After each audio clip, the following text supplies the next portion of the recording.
The transparency delivered by blockchain's distributed ledgers is what has attracted many into the crypto space in search for ultimate clarity in the systems we choose to interact with.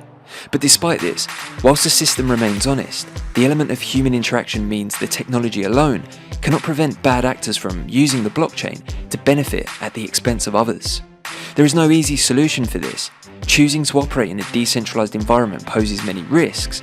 Ultimately, it's down to the individual to be responsible for his or her actions.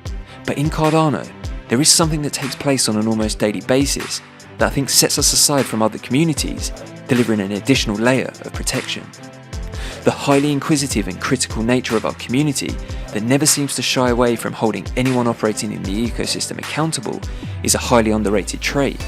For this reason, I believe long term, it will prove to be a key factor in producing the most transparent ecosystem blockchain-wide.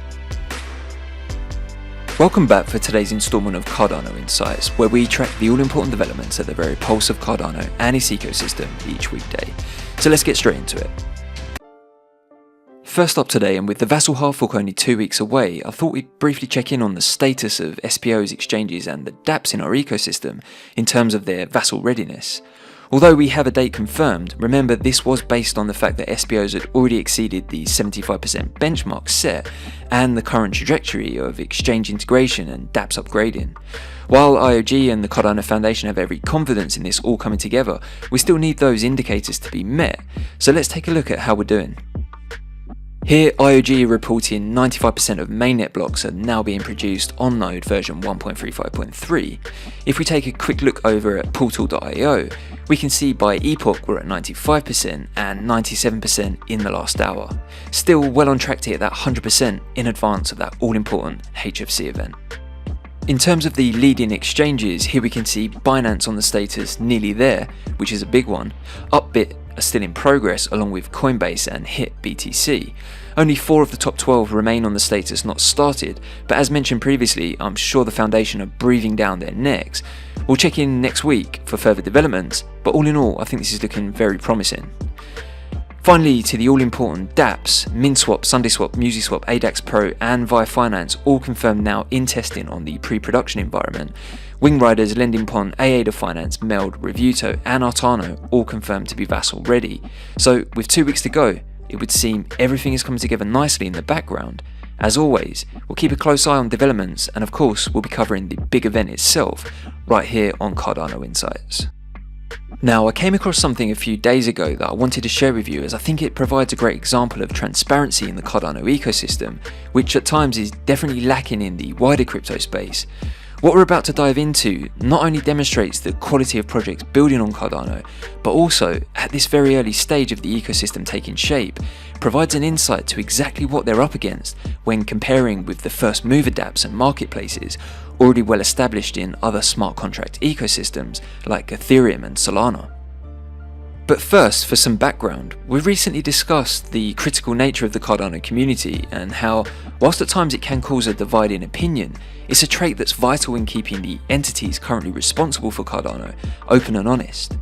This approach in questioning, investigating and holding these actors accountable often leads to solutions and is a driving force for positive progress. But this highly critical approach is not only aimed at IOG, the Cardano Foundation or Emergo. The community as a whole is openly critical, or at least highly inquisitive, towards anyone operating in the ecosystem. For example, the many builders, project owners, social commentators and content creators alike. Anyone, including the founding entities, have the right to be critical or at least question any community members on their actions. This is what a truly decentralized ecosystem looks like. For the most part, the intentions or motivations behind this type of approach is for the benefit of Cardano, and whilst there are many examples of how we as a community can improve the way we communicate our concerns or critique, this is a sign of a very healthy, engaged, and most importantly, passionate community. From what I have experienced, it always seems to be the important things that are being questioned, even if they're found to be incorrect or have misinterpreted something. It's very encouraging to know we have many community members who challenge a whole host of different concerns or issues that in turn goes a long way to improve the whole ecosystem for everyone. It's my belief that it's this very approach that's going to see Cardano and its ecosystem mature into an unstoppable beast. As communities go, I think Cardano is unmatched in this respect. So take a look at this. Obviously with Catalyst voting now live, many of the projects and contributors are vying for your vote and taking to social media to promote their Catalyst proposals to secure that additional funding. In its current form, Catalyst can be a very confusing and time-consuming place for the average user to navigate through the thousands of proposals and in turn vote for what they believe will bring the most value to the ecosystem. It's no doubt this process needs to evolve and be streamlined, which is in the works with the introduction of DREPs currently on the horizon. So here we have JPG Store, the largest NFT marketplace on Cardano, tweeting a reminder to their community of their Catalyst proposals, which I've linked in the description if you want to take a deeper look. Enter the critical Cardano community. Here we have Adam Dean, a community developer, who you may remember was a driving force behind the additional testing of Node 1.35.3. He questions JPG Store. Just devil's advocate here, but how many of these things are going to be open source, and why, with your market share and publicly bragged revenue stream, do you need Catalyst for most of these things? For reference, JPG Store have submitted 9 proposals totaling 553,000 ADA, approximately $275,000 in value. Now I think anyone submitting Catalyst proposals to access community funding should definitely expect this kind of scrutiny, especially those requesting funding on the higher end of the scale. Adam definitely has a valid question on the open source part, and in terms of questioning JPG Store's need for the funds, I guess this comes from the idea that they are one of the bigger players in our ecosystem, therefore should be using this revenue to grow, rather than taking from a fund that could help smaller projects or individuals get the backing they need to thrive. But I don't personally think the size of a project should be a deciding factor on whether or not they receive Catalyst funding. And whilst it's true JPG Store often publish tweets like this week on JPG Store 4.8 million ADA was spent on NFTs, 200,000 ADA was paid out to creators in royalties, 660 assets were minted using single asset minting. This certainly doesn't tell us the whole story in terms of how their revenue converts to profit. It should also be noted that in many cases the larger or more well-established projects, for example DC Spark, ADA Handle, or in this case JPG Store, whilst they may seem to be already self-sustaining, more often than not, the more well-established projects have large overheads and extremely competent developers who put forward the highest quality proposals that, in most cases, provide significant value to the ecosystem. For this reason alone, they shouldn't be discounted from funding. If we want to see Cardano succeed, then I'm sure we can all agree we want the best proposals and best developers to get access to the funds they need.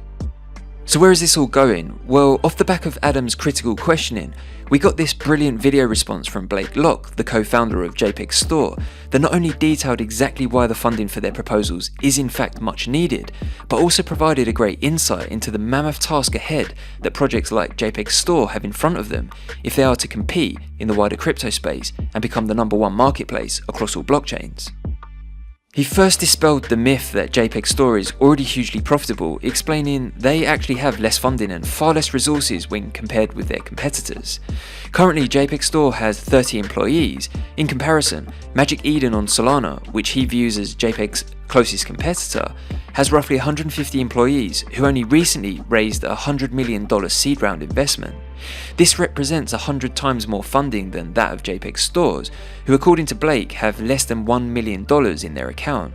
In addition, OpenSea, Ethereum's largest NFT platform, has 500 employees and far more funding, so it's obvious from these numbers, running an NFT marketplace is extremely resource intensive.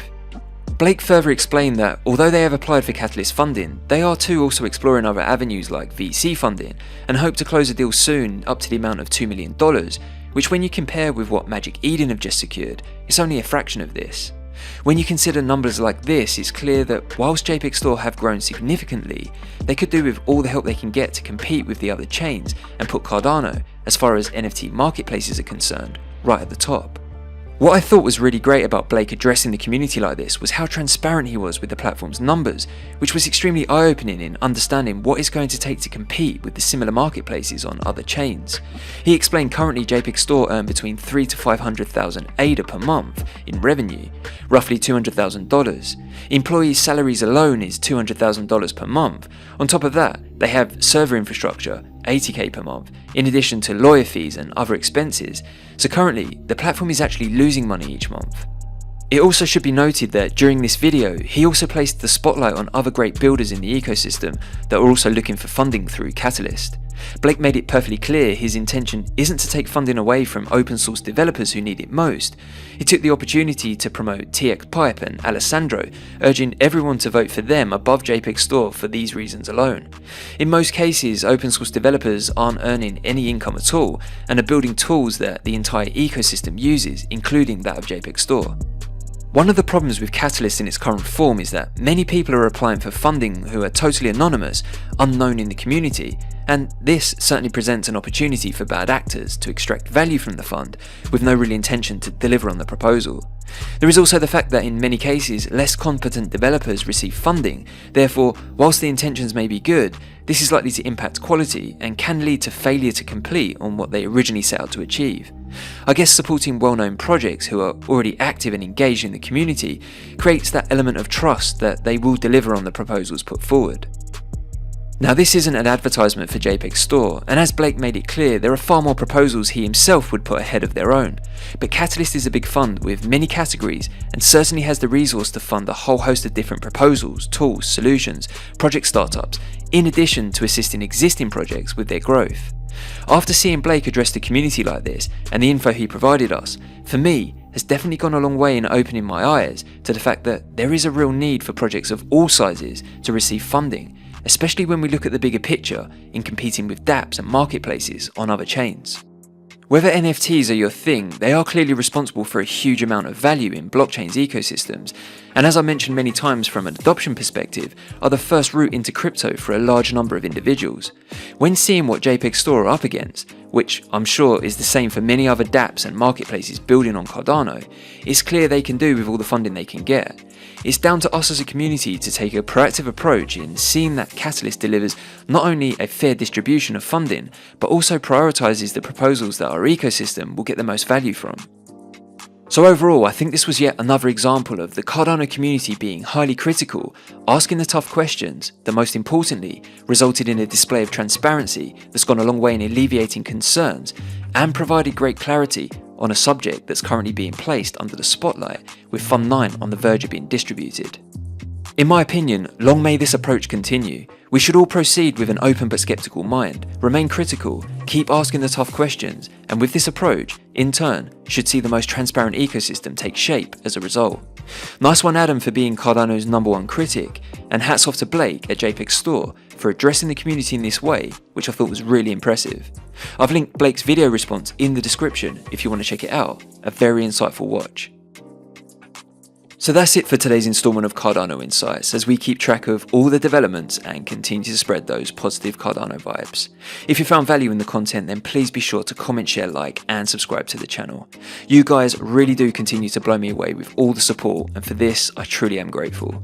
We'll be back Monday with your daily roundups. Until then, thanks for watching. I hope you're all set up for a great weekend, and as always, keep it Cardano.